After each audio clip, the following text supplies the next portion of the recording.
नमस्ते मित्रों, सभी को जय श्री राम। आज हम जानेंगे समान नागरिकता कानून को लागू करने से क्या होगा और इसके बारे में समझेंगे। और इसको अपन इंग्लिश में यूनिवर्सल सिविल कोड बोलते हैं। सभी के लिए, सभी धर्म के लिए एक कानून होता है। इसमें नवंबर 1948 में संविधान सभा की बैठक के समान नागरिक संहिता को लागू किए जाने पर लंबी बहस चली। बहस में इस्लामिक चिंतक मोहम्मद इस्माइल जेड.एन. लारी, बिहार के मुस्लिम समुदाय हुसैन इमाम, निछुरुद्दीन अहमद सहित अनेक मुसलमान नेताओं ने भीमराव अंबेडकर का विरोध किया था। इसके बाद हुए मतदान में डॉक्टर अंबेडकर का समान नागरिकता संहिता का प्रस्ताव विजयी हुआ और संविधान के अनुच्छेद 44 में समान नागरिक संहिता को लागू किए जाने के संबंध में विधान लाया गया। अनुच्छेद 44 समान नागरिक संहिता, अनुच्छेद 312 भारतीय न्यायिक सेवा परीक्षा, अनुच्छेद 351 हिंदी का प्रचार जैसे महत्वपूर्ण अनुच्छेद अभी तक पेंडिंग है। अनुच्छेद 51A मौलिक कर्तव्य को लोगों की इच्छा पर छोड़ दिया गया है। इसके बाद भी मुसलमानों के दबाव के समान नागरिकता संहिता को लागू करने का विचार दफन किया गया। मुस्लिम तुष्टीकरण बढ़ता गया और समान नागरिकता संहिता की राह संकीर्ण होती गई। समान नागरिकता आने से हिंदुओं को दूसरे समुदायों जैसे बराबर अधिकार मिलेगा। दुर्भाग्यवश अधिकांश लोगों को इसकी चेतना नहीं। हालांकि समय में संविधान के अनुच्छेद 25 से 31 को हिंदू विरोधी व्याख्या स्थापित कर दी गई है। कई शैक्षणिक, सांस्कृतिक, सामाजिक अधिकारों पर केवल गैर हिंदुओं यानी अल्पसंख्यकों का एकाधिकार बना दिया गया है। सरकार हिंदू शिक्षा संस्थान और मंदिरों पर मनचाहा हस्तक्षेप करती है और अपनी शर्तें लादती है। वह ऐसी गैर हिंदू संस्थाओं पर नहीं करती। इसी तरह अल्पसंख्यकों को संवैधानिक उपचार पाने का दोहरा अधिकार है, जो हिंदुओं को नहीं है। हिंदू केवल नागरिक रूप से न्यायालय से कुछ मांग सकते हैं, जबकि अन्य नागरिक और अल्पसंख्यक दोनों रूपों में संवैधानिक अधिकार रखते हैं।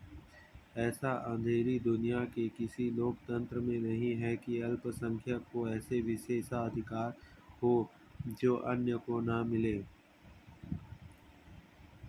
सोशलिज्म और सेक्युलरिज्म धारणाओं में हमारे संविधान निर्माता बखूबी परिचित थे। उन्होंने सोच समझकर बल्कि सेक्युलरिज्म पर विचार करके इस संविधान में कोई जगह नहीं दी। इस विरोधी और कट्टरता के चलते सन 1972 में मुस्लिम पर्सनल लॉ बोर्ड का जन्म हुआ। तब से यह समान नागरिक संहिता का विरोध करते हुए शरीयत का संविधान और कानून से ऊपरी बताती मानती है।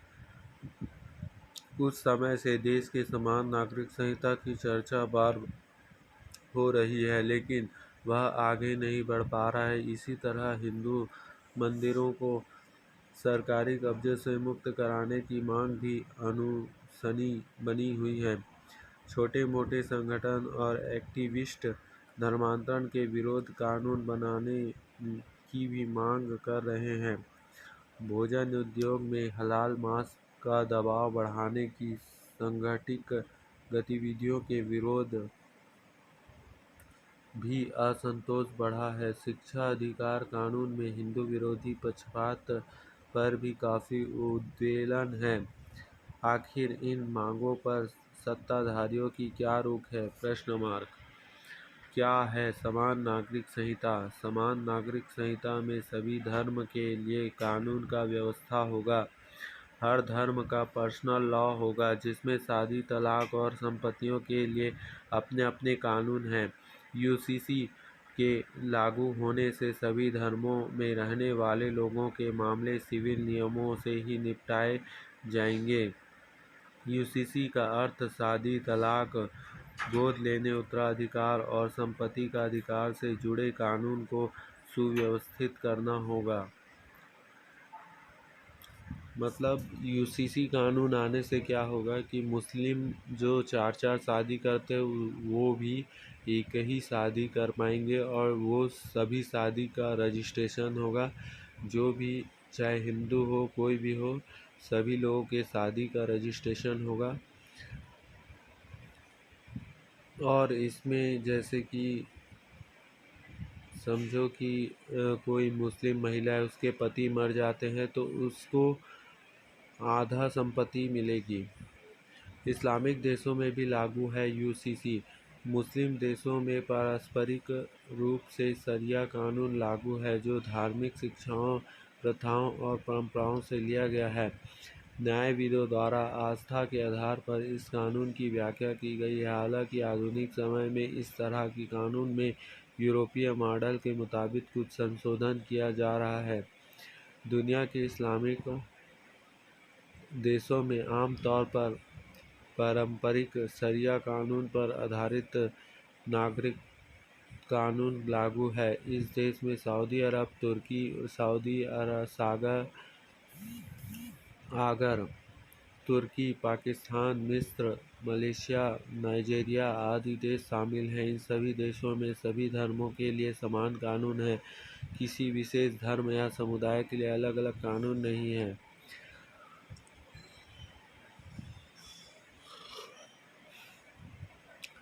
तो इस प्रकार हमको सभी एजेंसियों और शहरों में अलग अलग लागू होती है। इन सब के बाद भी ये सामान्य सिद्धांत नागरिक कानून को राज्यों की इस तरह से नियंत्रण करते हैं जो पूरे देश में लागू होते हैं। भारत में जल्द ही समान नागरिक संहिता लागू करना चाहिए, ऐसी जनता की मांग है। जय श्री राम।